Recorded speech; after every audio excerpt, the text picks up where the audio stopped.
మీరేదైనా స్టాక్స్‌లో గాని, లేకపోతే మ్యూచువల్ ఫండ్స్‌లో ఇన్వెస్ట్‌మెంట్ చేద్దాం అనుకున్నారా? అండ్ ప్రెజెంట్ ఇప్పుడైతే యాప్స్ అనేది కూడా బోలెడన్నొచ్చాయి. మరి ఆ ఏ యాప్ అయితే మనం పట్టుకుంటే మనం అందులో మనం ముందుకెళ్ళొచ్చు. అండ్ ఇంకా చెప్పాలంటే బిగినర్ లెవెల్ అయినా గాని, మిడ్ లెవెల్ అయినా గాని, మనం ప్రో లెవెల్‌లో ఉన్నా కానీ ఏ యాప్స్ అయితే యూజ్ చేస్తే మనం ఇంకా మనకైతే యూజర్ ఫ్రెండ్లీగా ఉంటది. ఇలా చాలా డౌట్స్ అనేది కూడా ఉన్నాయి గదా! మార్కెట్‌లోకి ఎంటర్ అయ్యేటప్పుడు. సో, అది ఏ యాప్స్ ఎలాంటి అడ్వాంటేజెస్ ఉంటాయో, లేకపోతే దానివల్ల ఇంకా ఇంకా బెటర్ ఆప్షన్స్ వేరే దానిలో ఏముంటాయో అనేది చెప్పడానికి ఇప్పుడు మనతో పాటు కూడా amphi registered mutual fund distributor అయిన వెల్తీ చక్రధర్ గారు ఇప్పుడు మనతో పాటు ఉన్నారు. సార్‌తో మాట్లాడదాం. Hi sir. హాయ్ అండి. సార్, యాప్స్ బోల్డెన్ యాప్స్ వచ్చేస్తున్నాయి మార్కెట్‌లో. జీరోదా గాని, చెప్పుకుంటూ పోతే బోల్డెన్ ఉన్నాయి లిస్ట్‌లో. అసలు ఏ యాప్ యూజ్ చేస్తే బెటర్ అంటారు? ఇది చాలా మంచి క్వశ్చన్ అండి. యాక్చువల్‌గా ఏంటంటే ఇన్వెస్టర్స్ అనేవాళ్ళు స్టాక్ మార్కెట్‌లో ఎస్పెషల్లీ ఈక్విటీలు చెప్పినట్టుగా 2 రకాలుగా ఉంటారు. ఒక ఇన్వెస్టర్స్ ఏంటంటే ట్రేడింగ్ చేస్తారు. ట్రేడింగ్ అంటే మార్నింగ్ ఇవాళ మార్కెట్ స్టార్ట్ అయింది. సెన్సెక్స్ తీసుకుంటే కూడా 74,000లో స్టార్ట్ అయింది మార్కెట్. వాళ్ళకి ఒక గెస్ ఉంది ఈవినింగ్ కల్లా ఒక 600 పాయింట్ పెరుగుతుంది అని చెప్పి. వాళ్ళు ఏం చేస్తారంటే మార్నింగ్ కొనేస్తారు స్టాక్స్‌ని, ఈవినింగ్ కల్లా అమ్మేస్తారు. అది ఇంట్రాడే అంటారు, అంతా తెలిసిందే.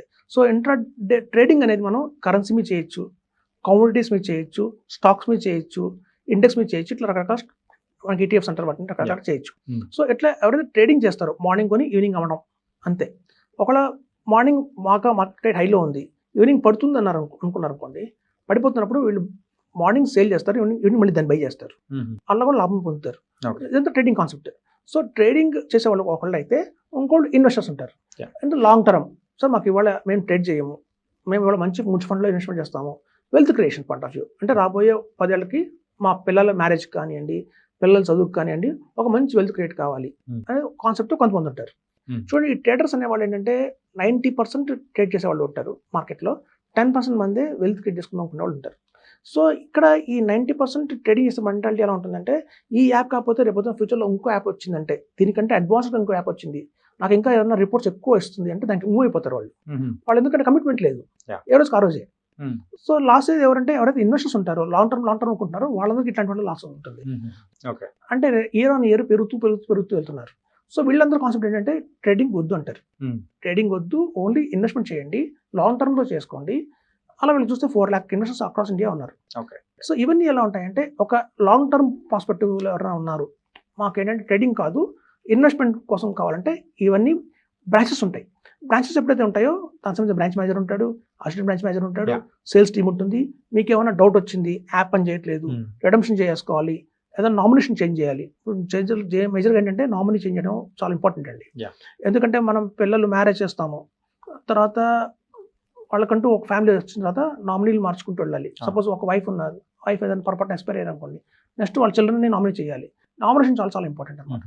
ఆ నామినేషన్కి సపోజ్ ఫర్ ఎగ్జాంపుల్ ఇవన్నీ యాప్స్ ఎలా ఉంటాయంటే, గ్రో యాప్ కానీ డిజిటల్ కానీ కాల్ సెంటర్ బేస్డ్. ఇక్కడ హెల్ప్ చేసే వాళ్ళు ఎవరు ఉంటారు. రీసెంట్గా ఒక క్లయింట్ ఏం చేశారంటే, ఒక ఆన్ సైట్ వెళ్ళారు, ఆయన ఆఫీస్ పని మీద వెళ్ళారు. ఆఫీస్ పని మీద ఆన్ సైట్ వెళ్ళినప్పుడు అక్కడ ఆయన ఎక్స్పైర్ అయ్యారు.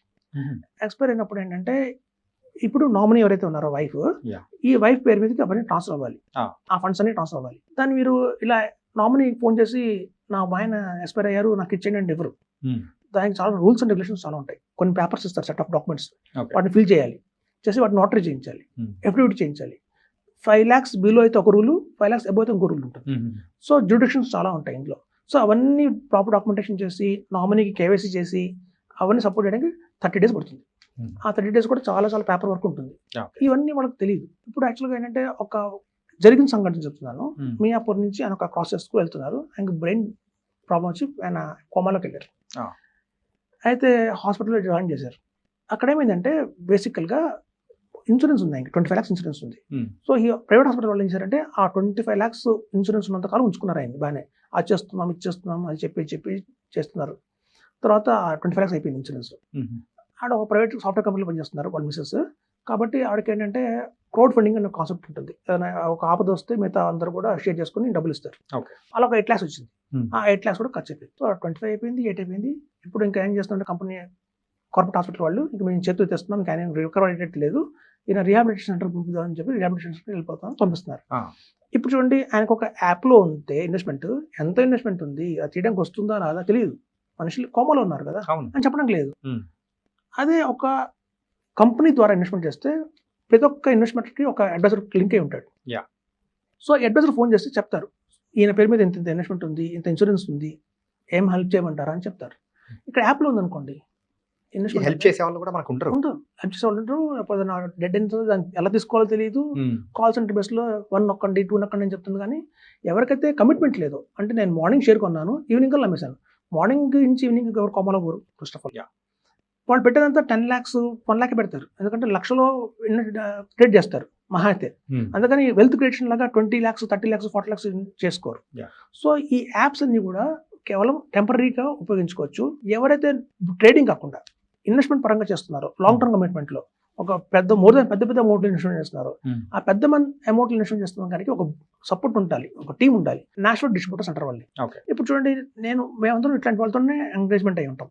ఇప్పుడంటే అందరికీ ఆన్లైన్ యాప్ వచ్చేసింది. మేము 2025 నుంచి ఈ ఫీల్డ్లో ఉన్నాను. 2010 2012లో నా దగ్గర కొంతమంది పెట్టేవాళ్ళు, ఇన్వెస్ట్మెంట్ చేసేవాళ్ళు. ట్యాక్స్ సేవింగ్ కోసం ఈఎల్ఎస్ స్కీమ్ అని ఉండేది, ఈక్విటీ లింక్డ్ సేవింగ్ స్కీమ్ అని ఉండేది. సో నా దగ్గర ఎప్పుడైతే 2010లో ఇన్వెస్ట్మెంట్ చేశారో, 2010లో అది 2013 కల్లా వాళ్ళకి తీసుకోవచ్చు, విత్డ్రా చేసుకోవచ్చు.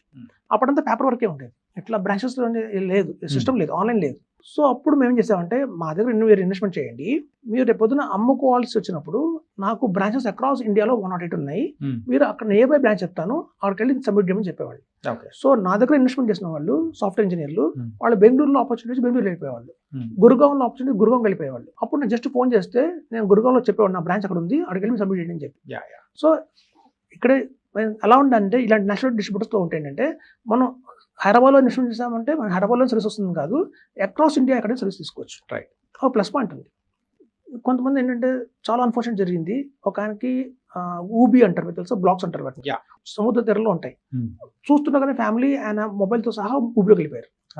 ఇప్పుడు ఆయన బాడీ లేదు, మొబైల్ ఫోన్ లేదు.